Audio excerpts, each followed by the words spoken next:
Bonjour, c'est Jules Lavie pour Code Source, le podcast d'actualité du Parisien. Chaque jour, des dizaines de kilos de cocaïne arrivent par avion à Orly, au sud de Paris, en provenance de Guyane. Les mules, ces hommes et ces femmes qui transportent la drogue, sont de plus en plus nombreuses depuis au moins 4 ans. En 2018, le Parisien alertait déjà sur l'explosion du phénomène. Début octobre, un journaliste du service police-justice du Parisien, Nicolas Jacquard, est parti en reportage en Guyane pour aller à la source de ce fléau, pour essayer de comprendre pourquoi autant de Guyanais acceptent de transporter de la drogue. Nicolas Jacquard a publié son article le 22 octobre et il est dans Code Source aujourd'hui.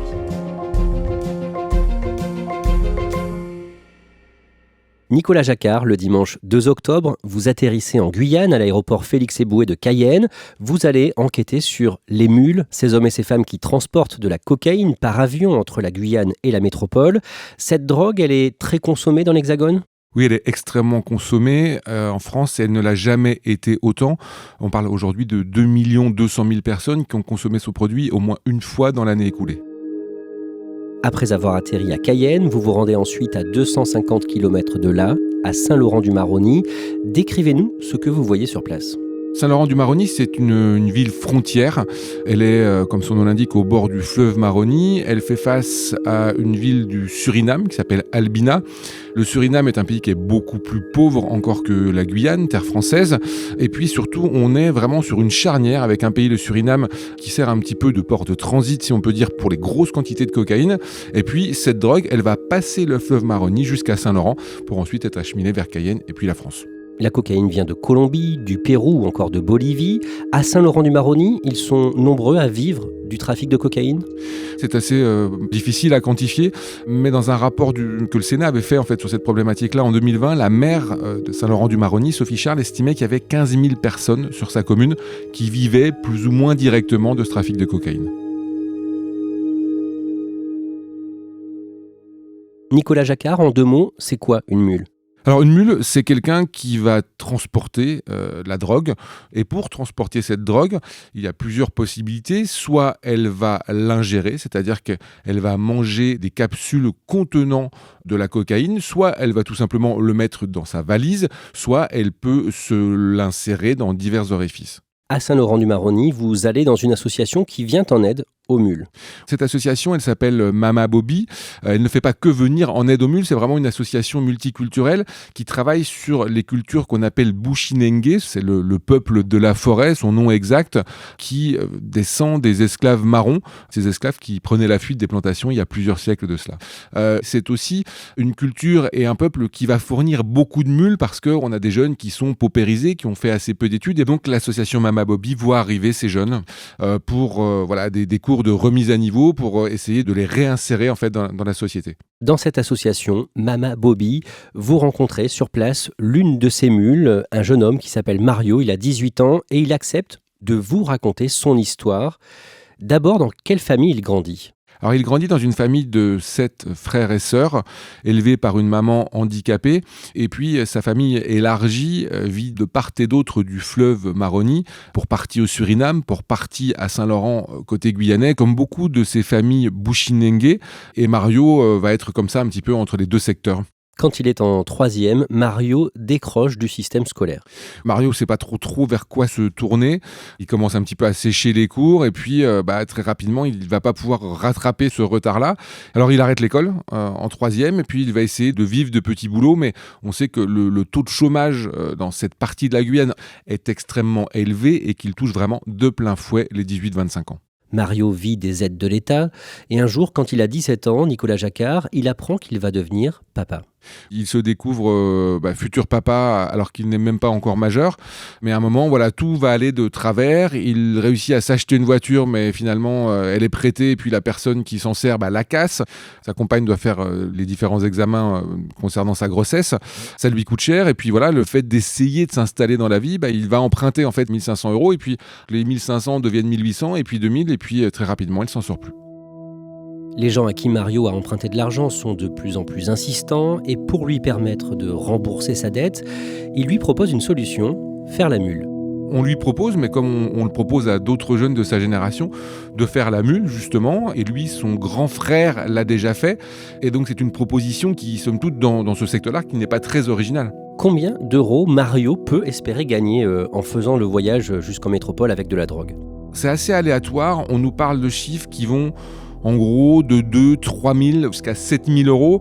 On a le sentiment que quand même dans la plupart des cas, la somme qui va être donnée à ces mules est plus proche de la fourchette basse que de la fourchette haute que je viens de vous citer. 2 000, 3 000 euros donc, ça ne semble pas énormément d'argent vu les risques qui sont pris. Alors si vous faites la comparaison, c'est quand même plusieurs mois de RSA pour quelqu'un qui serait aux minima sociaux. Et puis sur place, ça permet de financer parfois les fournitures scolaires à la rentrée, les petites réparations des maisons, des carbets, donc c'est quand même une somme. Mario accepte finalement de faire la mule pour le compte d'un trafiquant local. Le voyage est prévu au printemps, mais avant ça, Nicolas Jacquard, pour mettre toutes les chances de son côté, Mario décide d'avoir recours aux sciences occultes. Oui, alors c'est quelque chose de très courant, un passage quasi automatique pour ces peuplades de Bushinengue. Quand on se lance dans ce voyage, quand on devient mule, en fait, on va voir ce qu'on appelle l'obiaman, qui est une forme de sorcier. Alors il va faire des bains traditionnels purificateurs. Ils sont réalisés par l'obiaman avec différentes feuilles, différentes plantes. Ces bains sont censés vous protéger du mauvais œil et censés permettre de passer le produit sans encombre. Et un jour, au mois de mai, Mario traverse le fleuve Maroni pour rejoindre le Suriname et la commune d'Albina. Qu'est-ce qu'il fait sur place ? C'est là-bas, on disait que la drogue est stockée. Certaines sources nous parlaient de 10 tonnes de cocaïne qui seraient en attente de transit vers la Guyane et puis la France.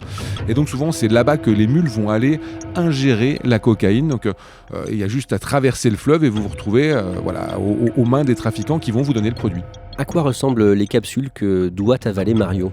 Ces capsules, qu'on surnomme ovules également, elles font à peu près 8 à 10 grammes de cocaïne et on nous dit qu'elles sont de plus en plus régulièrement produites de manière quasi industrielle, c'est qu'elles seraient fabriquées en machine justement pour garantir en fait la solidité de ces ovules. Avant, on avait une fabrication qui était un petit peu artisanale avec du cellophane qui était brûlé, qui entourait en fait l'ovule et on sait qu'il y a eu des accidents parfois mortels. Certaines personnes sont décédées dans les avions justement pendant le trajet. Il suffit que quelques grammes de cocaïne explosent dans l'estomac pour que la personne décède d'un arrêt cardiaque. Là, depuis 2017, il n'y a pas eu d'accident, donc on pense qu'en fait, ces ovules, justement, sont fabriqués désormais en usine. Les mules, en quelque sorte, vont s'entraîner. Elles vont avaler divers aliments. On parle de grains de raisin, on parle de saucisses knacky. Et à force d'avaler tout ça, avec de l'huile d'olive, en fait, pour ne pas se racler la gorge, on va s'entraîner, justement, à ingérer les ovules. Mario avale combien de capsules de cocaïne ? D'après ce qu'il nous a dit, il a avalé très exactement 75 capsules de cocaïne de 8 grammes chacune. Et il en a aussi dans ses baskets. Il en a aussi dans ses baskets parce que tous les moyens sont mis à contribution par les trafiquants pour tenter de passer la drogue. Et chacune de ces baskets contient 300 grammes de cocaïne dans sa semelle. Mario a donc sur lui plus d'1 kilo de cocaïne. Nicolas Jacquard, ça représente beaucoup d'argent ? Il faut savoir que le prix de cette drogue dans les environs de Saint-Laurent et au Suriname est à peu près de 4 000, 5 000 euros le kilo actuellement.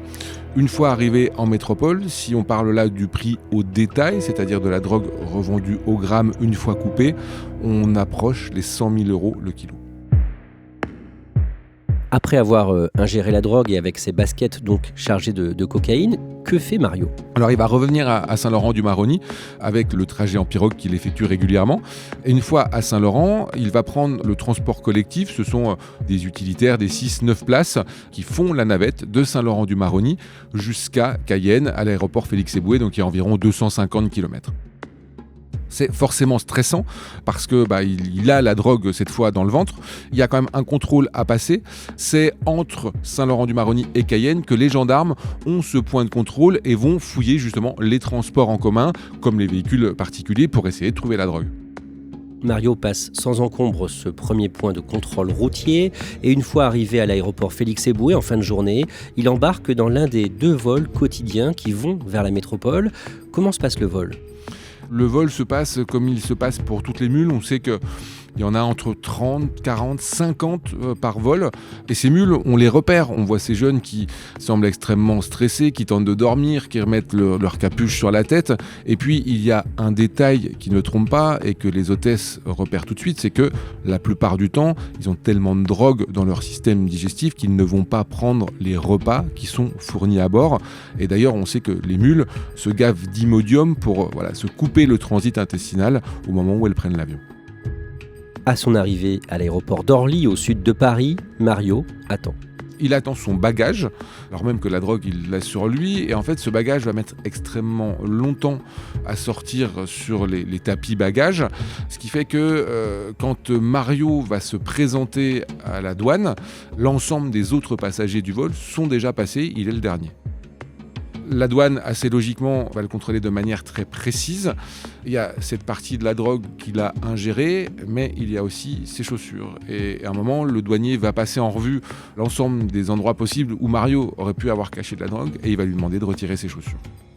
Mario sait que la partie en quelque sorte est perdue parce que il faut pas longtemps au douanier pour se rendre compte que les baskets qui devraient être extrêmement légères pèsent chacune 300 grammes de trop et donc les douaniers vont trouver la drogue qui est d'abord celle des chaussures. J'imagine que les douaniers se doutent qu'il a aussi ingéré de la drogue ? Oui, et ils vont quasi systématiquement tenter de le vérifier, notamment à travers des tests urinaires, parce que si vous avez ingéré de la drogue, ça va se manifester par ces tests-là. C'est aussi pour préserver la santé des mules, parce que si le corps humain digère ces ovules qui sont dedans, mathématiquement, la personne va mourir. Donc Mario va reconnaître assez vite qu'il a aussi ingéré de la drogue, et à ce moment-là, il va être conduit à l'hôpital de l'Hôtel-Dieu à Paris, où il y a une salle surnommée Cusco, qui est utilisée justement pour que les mules expulsent les ovules. Et ensuite, il est emmené au tribunal de Créteil, dans le Val-de-Marne, pour être jugé en comparution immédiate. Il est condamné à 10 mois de prison ferme, qu'il va commencer à purger à la prison de Fresnes. Au bout de 4 mois, il est remis en liberté, sous surveillance avec un bracelet électronique. Pourquoi est-ce qu'il le sort au bout de 4 mois de prison ? Les prisons, Fresnes la première, sont surchargées. Et puis, tous les professionnels le disent, à commencer par les magistrats. On a souvent des jeunes qui avaient jusque-là un casier judiciaire vierge et dont on sait que la prison ne changera rien à leur situation. Donc, il y a quand même souvent, effectivement, ces remises de peine aussi parce que les Guyanais se retrouvent loin de chez eux. Ils se retrouvent incarcérés avec quasiment aucune visite puisqu'ils n'ont pas de famille en métropole. Donc, c'est une incarcération qui est extrêmement difficile à vivre pour ces jeunes. Nicolas Jacquard, quand vous rencontrez Mario au mois d'octobre à Saint-Laurent-du-Maroni, il est devenu quoi ? Est-ce qu'il travaille ? Alors non, il essaye de s'en sortir, il va régulièrement à l'association Mama Bobby. Il semble avoir pris conscience que ce qu'il pensait être comme une forme d'Eldorado ou de solution miracle à tous ses problèmes, finalement ne l'était pas et n'a fait que lui créer des problèmes supplémentaires. Donc il est dans un espèce d'entre-deux où il se remet du choc carcéral qu'ont été ces quelques mois de prison à Fresnes. Et voilà, il se demande ce qu'il va bien pouvoir faire de sa vie. Quand on lit votre article, on comprend qu'il n'exclut pas tout à fait de retenter un trajet avec de la drogue vers la métropole.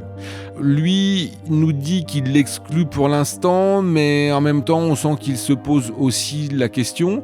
Il s'est fait arrêter la première fois, peut-être qu'il a encore cet espoir de se dire que ça peut repasser. Et puis l'autre problème aussi, c'est qu'en se faisant interpeller, il est condamné à une amende douanière de plusieurs milliers d'euros qu'il doit aujourd'hui rembourser.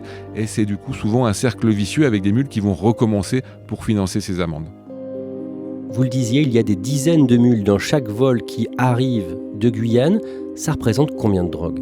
Les études les plus récentes nous disent qu'en moyenne, pour chaque mule, c'est 1,4 kg de drogue qui est transportée. Donc si on fait le calcul, c'est à peu près 50 kg de cocaïne qui arrive en France avec chacun des avions qui se posent 2 fois par jour à Orly.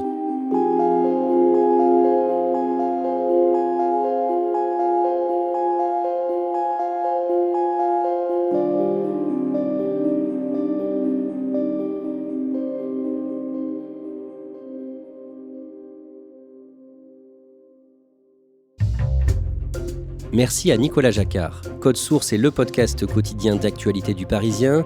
N'oubliez pas de vous abonner pour ne rater aucun épisode. Vous pouvez nous écrire codesource@leparisien.fr.